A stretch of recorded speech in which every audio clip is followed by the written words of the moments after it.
اعوذ باللہ من الشیطان الرجیم بسم اللہ الرحمن الرحیم. ڈیئر اسٹوڈنٹس، دا ڈائنگ سن کی ہم نے ٹرانسلیشن کمپلیٹ کر لی تھی اور اب ہم انشاءاللہ تعالی اس کی ایکسرسائز کی طرف جا رہے ہیں. اب میرے ساتھ رہیے. میں ہوں سید فیض الحسن کاظمی اور یہ داؤد کالج پاک پتن کی پریزنٹیشن آپ کے سامنے ہے. اس کے ہم کویشچن آنسرز پہ بات کرتے ہیں. اس کا فرسٹ کویشچن جو ہے important one is that how is that a star seldom finds another star near it. وہ کہتے ہیں کیسے شاذ و نادر ہی ایک ستارہ دوسرے ستارے کے قریب آ سکتا ہے. each star travels in its own orbit. ہر ستارہ اپنے اپنے آربٹ میں، آربٹ کہتے ہیں مدار کو، اپنے اپنے دائرے میں مدار میں ہی سفر کرتا ہے. and each star is over million miles away. اور ایک ستارہ تقریباً لاکھوں میل کے فاصلے پہ ہوتا ہے from its nearest neighbor، اپنے قریبی ہمسائے سے. so a star seldom finds another star near it. لہٰذا بہت ناممکن طور پہ شاذ و نادر ہی ایسا ہوتا ہے کہ ایک ستارہ دوسرے ستارے کے نزدیک آ سکے. یا میں آہستہ آہستہ اس لیے بیان کر رہا ہوں تاکہ اگر آپ نے اس کو رائٹ ڈاؤن کرنا ہے تو آپ ساتھ میں رائٹ ڈاؤن کر سکیں. Question number 2. What happened when according to sir James Jeans, کیا ہوا تھا سر جیمز جینس کے مطابق جب ایک وانڈرنگ سٹار، ایک آوارہ گرد ستارہ، وانڈرنگ تھرو اسپیس، گھومتا ہوا خلا میں، کیم نیئر دا سن، جب سورج کے نزدیک آیا. According to Sir James Jeans, when a wandering star came near the sun, Sir James Jeans کے مطابق جب ایک گھومتا ہوا ستارہ سورج کے نزدیک آیا، it raised high tides on the surface of the sun، تو اس نے اپنی شعاؤں کو ڈال دیا مکمل طور پر سورج کی زمین پر، سطح پر، سطح پر. These tides، یہ جو شعائیں تھیں، لہریں تھیں، were so high، یہ اتنی زیادہ تھیں that one can hardly imagine it، کہ ان کو شاید کوئی شخص زیادہ طور پہ تصور بھی نہ کر سکے. Question number 3. توڑ کے کویشچنز ہم بنا رہے ہیں تاکہ آسانی پیدا ہو جائے. What happened when the wandering star came nearer and nearer؟ کیا ہوا جب وہ گھومتا ہوا ستارہ سورج کے نزدیک سے نزدیک ہوتا گیا. When the wandering star came nearer and nearer، جب وہ نزدیک سے نزدیک ہوا، the tides on the surface of the sun became higher and higher، تو سورج کی سطح پر جو شعائیں تھیں وہ بلند سے بلند ہوتی چلی گئی. Question number 4. What are planets and how did they come into existence؟ سیارے کیا ہوتے ہیں اور یہ کیسے وجود میں آئے؟ اس کا آنسر ہے any of the bodies in space، جو بھی اجسام ہیں خلا میں، that moves around the star، جو ستارے کے گرد گھومتے ہیں، and receives light، اور روشنی لیتے ہیں، and heat، اور گرمی لیتے ہیں from it، اس ستارے سے.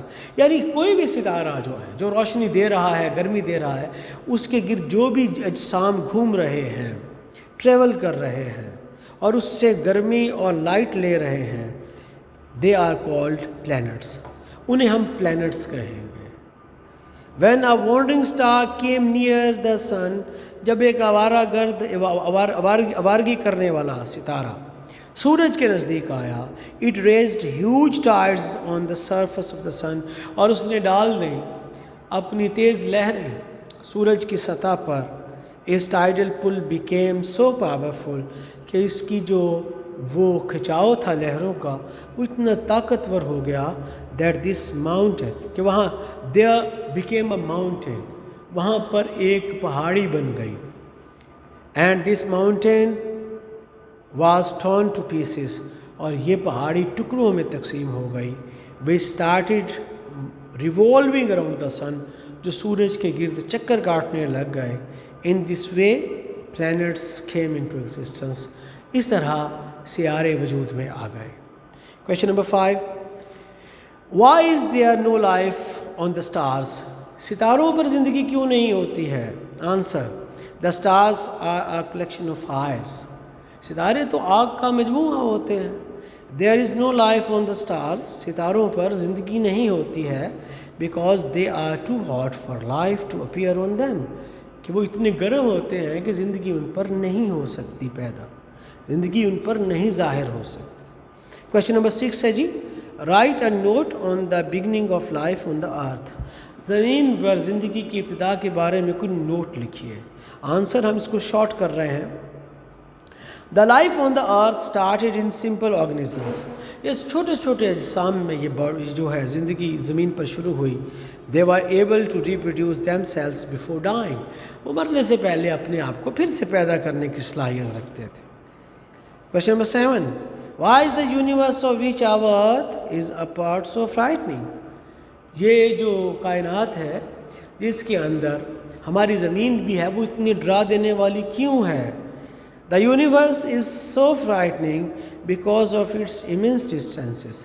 امینس ہیوج، بڑے، زیادہ، دور دراز. یہ کائنات اس لیے ڈرا دینے والی ہے کیونکہ اس کے درمیان فاصلے بہت زیادہ ہیں. گریٹ اسٹریچز آف ٹائم، وقت کے بہت زیادہ اس کے اندر اسٹریچ ہے، بہت زیادہ فاصلے ہیں. آور ایکسٹریم لونلینس، ہماری مکمل تنہائی. And the littleness of our home, اور ہماری زمین کا چھوٹا ہونا ان اسپیس، خلا میں، یہ ساری چیزیں ڈرا دینے والی.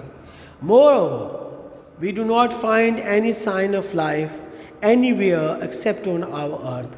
اور اس کے علاوہ ہمیں کوئی نشانی بھی نہیں ملتی ہے کسی اور سیارے پر زندگی کی جیسے ہمارے زمین پر. کویشچن نمبر 8 ہے جی، what in your opinion should be in the condition necessary for the kind of life we know to exist on other heavenly bodies. وہ کہتا ہے کہ آپ کے خیال میں کون سی ایسی ضروری حالات ہیں جو ضروری ہونے چاہیے دوسرے جو اجسام ہیں، جو باڈیز ہیں ہیونلی، جن کے اوپر ہم اس کو کہہ لیں کہ خلا کے اندر جو باڈیز ہیں ان پر زندگی وجود میں آ سکے. Suitable physical conditions are necessary for life to appear. ہمیں سوٹیبل فزیکل کنڈیشنز چاہیے، طبیعیاتی مکمل مناسب حالات چاہیے زندگی کے پیدا ہونے کے لیے. The most important is temperature. سب سے اہم اس میں ٹیمپریچر ہے. At which substances can exist in a liquid state.